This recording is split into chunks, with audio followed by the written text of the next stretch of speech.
Hello everyone, your welcome our channel. तो देखिए, आज हम इस वीडियो में यूपीपीसीएस का आप एग्ज़ाम दे रहे हो, यूपीपीसीएस एचईओ का एग्ज़ाम।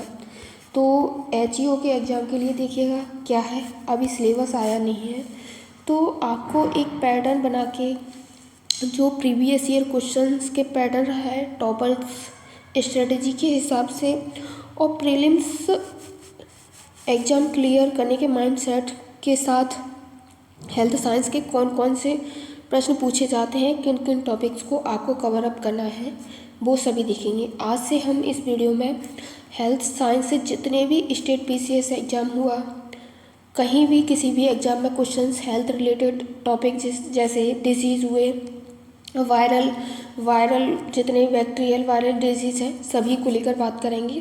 तो देखिए, सबसे पहले क्या है कि आप एक टाइम मैनेजमेंट बना के और यूपीपीसीएस का ये जो एग्ज़ाम है, ये आपके लिए बेस्ट अपॉर्चुनिटी है आज के टाइम में, क्योंकि आप यूपीपीसीएस के लिए हेल्थ साइंस अभी से करोगे तभी हो पाए। क्योंकि देखिएगा क्या है कि यूपी इसे मोस्टली वही लोग एग्ज़ाम दे रहे हैं जो यूपीपीसीएस का 4-5 साल से लगे हैं, प्री मेंस दे चुके हैं, इंटरव्यू तक भी पहुँचे हैं, तो उन्हें काफ़ी अच्छा एक्सपीरियंस है कि उनका प्रीलिम्स क्वालिफाई हो ही जाएगा, क्योंकि इसमें प्रीलिम्स और इंटरव्यू है।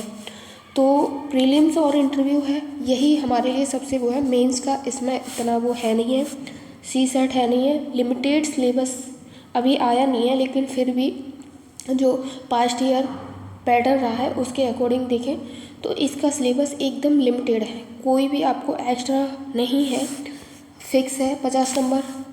यूपीजी के देखिएगा, यूपीजी के सबका ऑलमोस्ट सही होगा ही, क्योंकि इतने टाइम से प्रिपरेशन कर रहे हैं तो सही होगा। यूपीपीसीएस दे ही रहे हैं तो जीएस भी सबका लमसम सही होगा। अब इसमें रही ही बात गेम चेंजर की, तो वो है हेल्थ साइंस। अगर अभी जब तक सिलेबस नहीं आता है और जो जो टॉपिक इम्पोर्टेंट है जहाँ से आपसे क्वेश्चंस पूछे जा सकते हैं, तो हेल्थ साइंस से रिलेटेड सारे टॉपिक कवर अप करेंगे हम।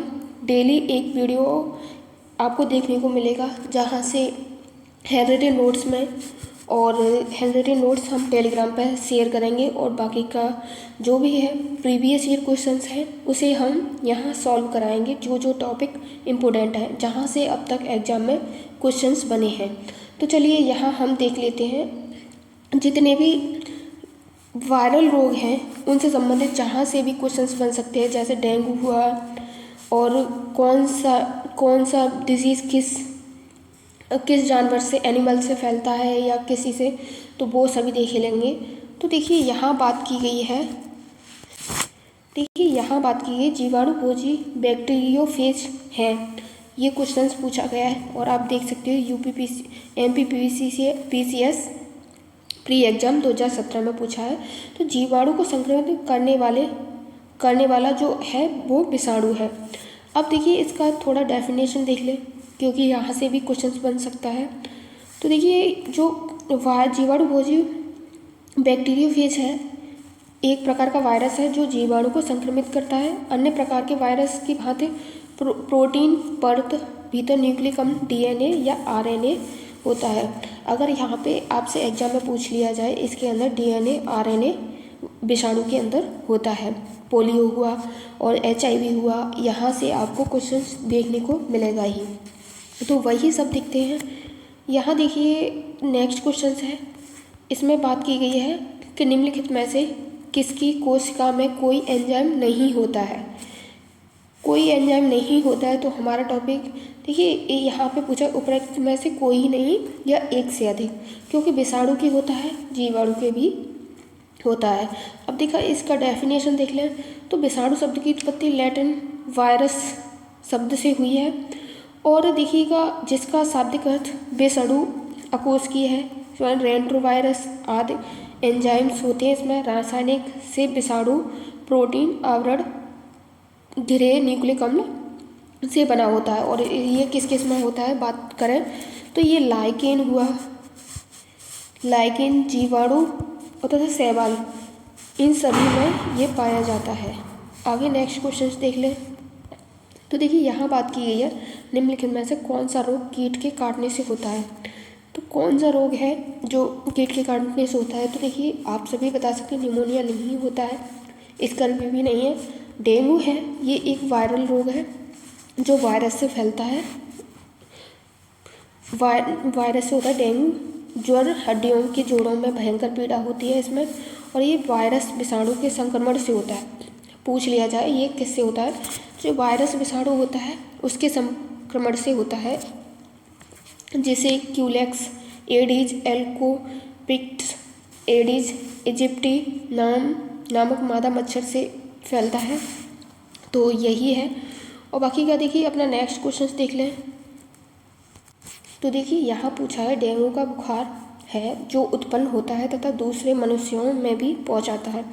तो जो डेंगू का एक बुखार है ये वायरस और एडीज मादा मच्छर से होता है, बैक्टीरिया और मादा क्यूलेक्स से नहीं होता है ये।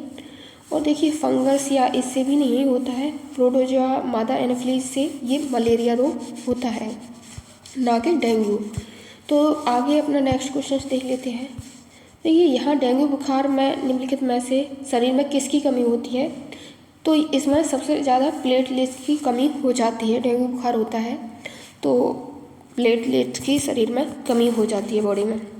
अब यहाँ पूछा गया है पीला बुखार निम्नलिखित में से किसके द्वारा होता है। तो देखिए पीला बुखार है जो वायु के द्वारा होता है, जल के द्वारा, ये तो ये इन सभी के कारण नहीं होता है, एक सूक्ष्म विषाणु के संचरण एडिज जाति के मच्छर के काटने से होता है, ना कि। तो इसका हमारा डी ऑप्शन करेक्ट होगा, उपरोक्त में से कोई नहीं। आगे देखिए नेक्स्ट क्वेश्चन देख लेते हैं। तो देखिए निम्नलिखित में से कौन टाइगर मच्छरों द्वारा संचालित नहीं होता है। तो जो टाइगर मच्छर है उससे संचालित नहीं होता है, यहाँ पे हमें देखना है नहीं पूछा है। तो पीत ज्वर ये टाइगर मच्छरों से ही होता है, डेंगू भी, चिकनगुनिया, जहाँ पानी इंसेफ्लाइटिस है ये एडिस अल्फाबेटिक्स जिसके द्वारा मच्छर के नाम से भी जाना जाता है। पीत ज्वर, dengue, chikungunya, Saint Louis encephalitis जैसे मानक रोगों के कारकों से विषाणुवाहक है। आगे देखिए नेक्स्ट क्वेश्चन देख लेते हैं। ये हमारे सारे PYQs क्वेश्चंस हैं जहाँ से एग्जाम में बार बार क्वेश्चंस पूछे गए हैं। देखिए अब यही क्वेश्चन फिर पूछा गया है, जापानी इंसेफ्लाइटिस के कारक विषाणु मनुष्य शरीर में किस हिस्से में संक्रमित करता है। तो ये जो ब्रेन है उसे संक्रमित करता है। आगे देखिए ये पूछा गया जापानी इंसेफ्लाइटिस किससे होता है। तो ये हमारा विषाणु से होता है। आगे देखिए नेक्स्ट क्वेश्चन देख लें। तो देखिए यहाँ पे वही पूछा गया है, तो ये विषाणु से होता है। यहाँ देखिए ये पूछा गया है सुअरों को मानव रिहायशी क्षेत्र से दूर रखना किसके उन्मूलन में सहायक है। तो ये हमारा मलेरिया के लिए, मलेरिया देखिए सभी को पता है मच्छर से। देखिए कई बार क्या होता है कि आप ऑप्शन से हटा लें तो आपके आसान हो जाता है क्वेश्चन, जापानी इंसेफ्लाइटिस के कारण होता है। तो जितने भी एग्जाम में पूछे गए हैं ठीक है वही देखते हैं। अब देखिए यहाँ पूछा गया है हाइड्रोफोबिया किसके द्वारा होता है। तो हाइड्रोफोबिया विषाणु के द्वारा होता है, और हाइड्रोफोबिया वाले व्यक्ति को पानी से डर लगता है और ये कुत्ते के काटने से ये रोग फैलता है, हाइड्रोफोबिया। तो आगे नेक्स्ट क्वेश्चन देख लेते हैं।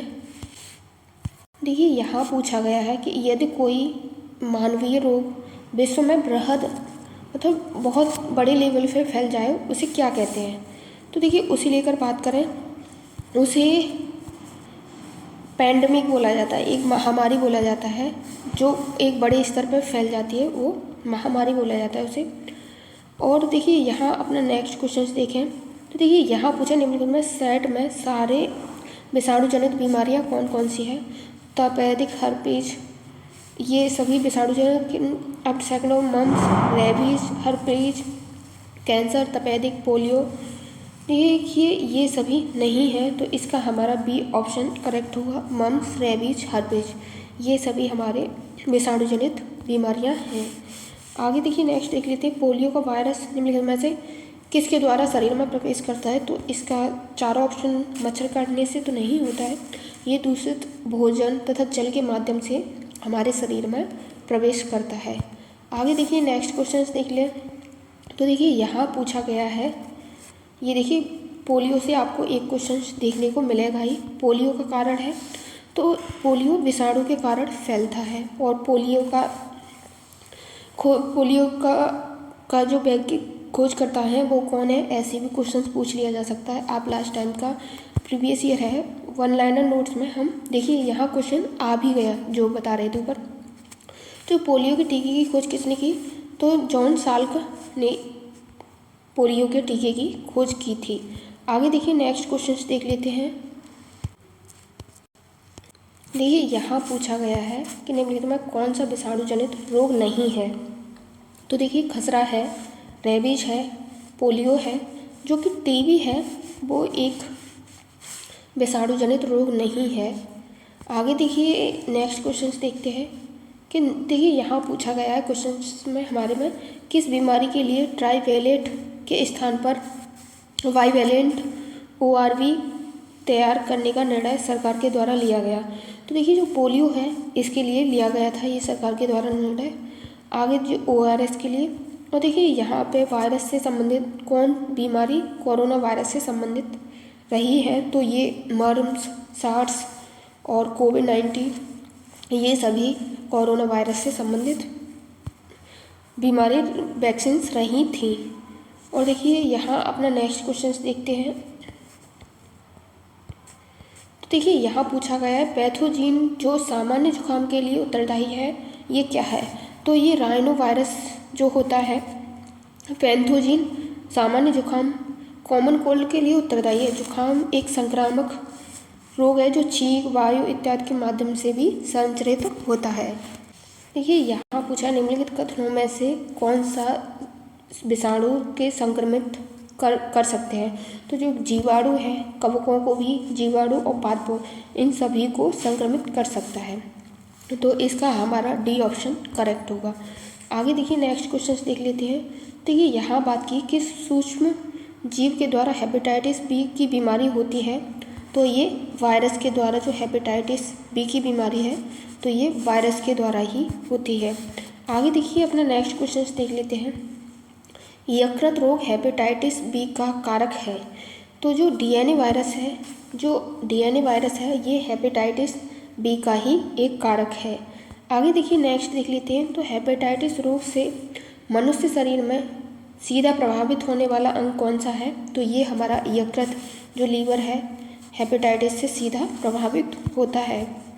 और आगे देखिए यहाँ बात की गई है कि निम्नलिखित में से कौन सा रोग वायरस द्वारा होता है? तो ये देखिए इसकी बात करें हेपेटाइटिस जो है ये वायरस द्वारा होता है। आगे देखिए नेक्स्ट देखें तो देखिए इस टाइप के क्वेश्चंस आपको देखने को मिलेंगे ही एग्जाम में कि निम्नलिखित में से सही नहीं है।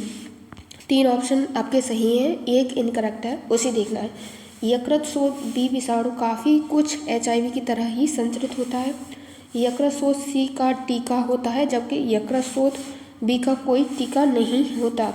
आगे देखिए नेक्स्ट सार्वभौमिक रूप से यकृत शोथ B और C विषाणु के संक्रमित व्यक्ति की संख्या HIV से संक्रमित लोगों की संख्या से कई गुना अधिक है।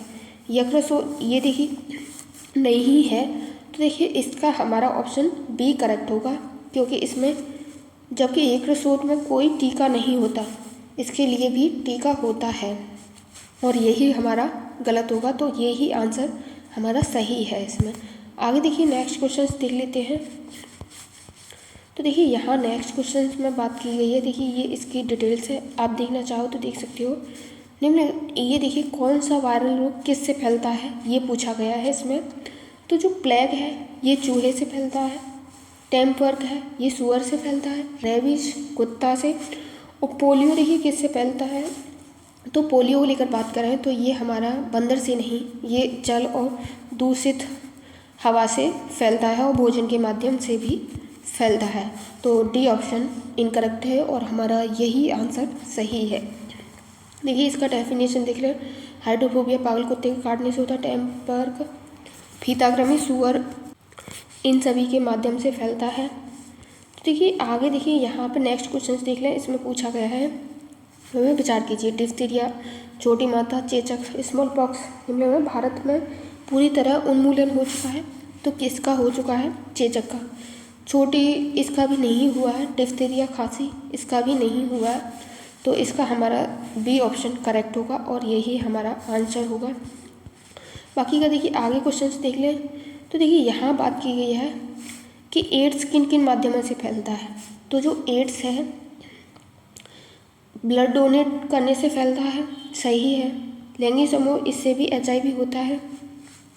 और जो मच्छरों के काटने, रक्त चूसक कीटों से, इससे तो नहीं होता है HIV। तो ये तो हमारा गलत है। अपरा के संपर्क से, तो इसका हमारा बी ऑप्शन करेक्ट होगा। 1, 2 और 4 सही है। आगे देखिए नेक्स्ट क्वेश्चन देख लेंगे। तो देखिए नेक्स्ट क्वेश्चन से बात की, HIV एड्स रोग नहीं फैलता है। तो HIV संक्रमित रक्त से भी होता है, बिना उल्लेख सुई जो यूज की गई हो उससे भी हो सकता है। असुरक्षित यौन संबंध, इससे भी HIV होता है। तो इसलिए हमारा सी ऑप्शन करेक्ट होगा और यही इसमें पूछा है कि नहीं है। आगे देखिए नेक्स्ट क्वेश्चन देख ले। ये हमारे एग्जाम के लिए सभी एग्जाम ओरिएंटेड क्वेश्चंस हैं। यहाँ से आपको एग्जाम में क्वेश्चंस देखने को मिलेंगे और बाकी का अपना फीडबैक दीजिए। ये सीरीज़ कंटिन्यू रखेंगे क्योंकि क्या है, अभी कोई इसका स्टैटिक सिलेबस नहीं है, तो सभी लोग कन्फ्यूजन में क्या पढ़ें क्या नहीं। तो जो बेसिकली चीज़ें हैं जहाँ से आपको क्वेश्चंस देखने को मिलते हैं वो सभी हमें कवर अप करनी है। सूजे हुआ लसिका पर, स्मृति का लोप, रात्रि में पसीना आना, वजन कम होना। तो इसका हमारा डी ऑप्शन करेक्ट होगा। 1, 2, 3, 4। तो देखिए आज की वीडियो में इतने ही क्वेश्चंस देखते हैं, बाकी के क्वेश्चंस नेक्स्ट वीडियो में देखेंगे। तब तक के लिए आपकी कोई क्वेरी हो वो बताइए। और देखिए यूपी स्पेशल का क्या है, वो हम टेलीग्राम ग्रुप पे वहाँ पे टेस्ट के माध्यम से करा रहे हैं। तो यूपी स्पेशल आप वहाँ से कवर अप कर सकते हो। यूपी PCS के लिए सभी GS तो पढ़ ही रहे हैं, तो GS सबका वहाँ से लमसम कवर अप हो ही जाएगा। तो आज के लिए बस इतना ही। Thanks for watching this video.